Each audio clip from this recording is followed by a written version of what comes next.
In a world that often feels really scripted and rehearsed, being authentic as a leader can be your greatest asset. So what is authentic leadership? Simply put, it's about being your true self. It's being transparent, honest, and staying true to who you are or your values. In today's work environment, being genuine can seem like a bit of an anomaly. People do actually crave connection. Everyone seems to have some kind of scripted, rehearsed style or goal that they're aiming for. But people can spot a fake a mile away.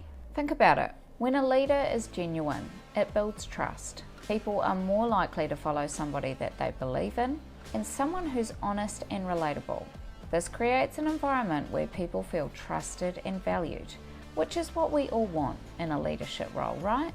Think about leaders that you've had in the past and who you would consider is an authentic leader. I can think of one leader in particular who was their true, authentic self. They were a bit of a goof and never tried to hide that. And they would be the first person in the room to laugh at some childish, semi-inappropriate joke, no matter who was in the room. But they were also very approachable. And because they didn't hide their true self, I felt a sense of trust and warmth with them, as I knew exactly what to expect from them in any given moment. I knew they were a bit of a joker, but I also knew that they were pretty direct and would say what they meant, whether or not it was going to land well, which could be funny, as sometimes it was pretty uncool. But it also created this sense of predictability in that you knew you were going to get their honest response no matter what you said. It provided that sense of consistency, which in leadership is a real asset. This leader, in my mind, understood that being their authentic self was a strength, and they didn't make any effort to hide it. So how do you become an authentic leader? Well, it starts off with being self-aware. Knowing your strengths, weaknesses, and values is fundamental. It's also about showing a bit of your human side and not being afraid to be somewhat uncool or vulnerable. I used to try and be organised and prepared for every single meeting that I had. I would have my notes, my agenda, everything ready for what I wanted to say or what needed to be said at the meeting. Very scripty, yes, which could be why I like YouTube videos. I actually have to be prepared with what I want to say, or it will be complete nonsense. And if you like that I prepare what I'm going to say, and hopefully it is not complete nonsense, I would love it if you would subscribe. Anyway, as I grew my leadership career, I discovered that I had less and less time to prepare. And often my day consisted of rushing from one meeting to the next with barely enough time to grab a coffee, let alone write a heap of notes and prepare for the meeting. I started to feel quite rushed and unprepared and like I was potentially doing a bad job.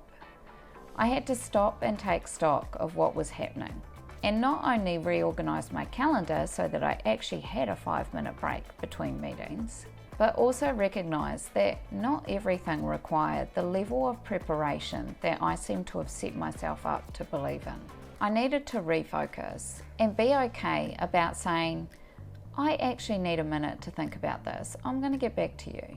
If I tried to be in every single thing in the detail and be really prepared for every eventuality, I was going to burn out.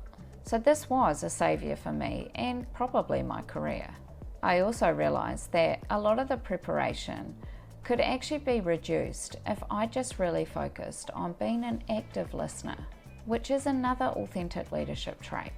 This is about being present for your team, really listening to what they're saying, putting away any distractions, and not interrupting, rushing, or trying to preempt what they're about to say and saying it for them. It's also about being aware enough to observe their body language and what they might not be saying by how they are presenting themselves. This helps create connection with your team. And if you need some more tips on how to be a really present, active listener, make sure you check out the video on your screen. We also need to build on empathy and compassion when it comes to authentic leadership. Put yourself in their shoes, even when it seems impossible, and try and think from their perspective. You might not completely understand where they're coming from, But if you can listen and be aware of it, you can ensure that you put the right support in place for them. This helps people feel like they belong with you and your team, and hopefully empowers them to then in turn do their best work. An important factor that I haven't mentioned yet is to be honest. There's no point being self-aware, actively listening, being empathetic and compassionate if you're just going to fib your way through any situation. Because while if you watch enough crime documentaries, which I may or may not do, you will be well aware that there are some good liars out there. However, the majority of people have some really clear tells when they're lying, and the chances are that you're going to be one of those. And it's not worth risking your leadership reputation by being a bit of a liar. It also means you're definitely going to come across as an inauthentic leader. When you're in a leadership role, there'll be times where you actually cannot tell the full unvarnished truth. However, you can say enough to make people aware of what they need to know, and also be honest about the fact that I don't know the full situation yet, or I will tell you when I can tell you what's happening with that, or you really don't need to concern yourself with that. There are many ways you can make it clear that you can't expand on something, or just avoid talking about something that mean that you're not coming across as a liar and an inauthentic leader, so that you can bring honesty into your leadership. Now, being authentic is not always easy. We all have those fears. Fear of judgment, fear of being weak, or just the pressure to conform. But here's the thing. It's actually a lot easier to embrace your imperfections and be authentic. Nobody is perfect. Be upfront about what you do or perhaps don't do as well. It actually makes your life easier. My team know that I don't do detail well. I'm kind of impatient and I just want to get to the action. However, this is not really a great trait, as it can mean that I miss things. So I'm upfront about that. And they know that if they're communicating with me about something that needs a lot of detail, that they front foot it and say, this is going to be boring for you, but you actually need to know this detail because of this. And then that way we can kind of make a joke of it. But also, I'm being honest with my team about the fact that I'm not great with detail. It's not my best trait. Let's manage it so that I get across what I need to, and I can support you. I'd rather be honest about stuff than try and stuff it all down and pretend it doesn't exist, and then pay for years of counselling as I try and unravel all that stuffed down emotion. It's just easier and cheaper. But the main thing is that authenticity in leadership helps create open communication with your team and encourages them to be their authentic selves too, which there has been a lot of research on.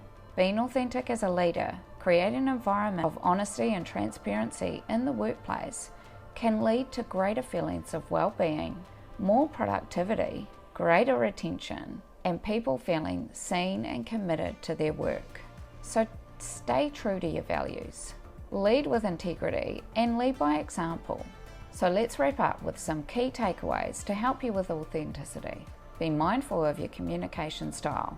Practice active listening and be clear and concise with your communication. Cultivate self-awareness by taking some time to reflect and seeking feedback from trusted individuals. Embrace your unique strengths and use them to inspire others. Make sure that you are practicing what you preach to really build that sense of authenticity for both you and your team. And if you want some more tips on how to build your emotional intelligence so you can understand your team even better, make sure you check out the video linked on your screen. And thanks very much for watching.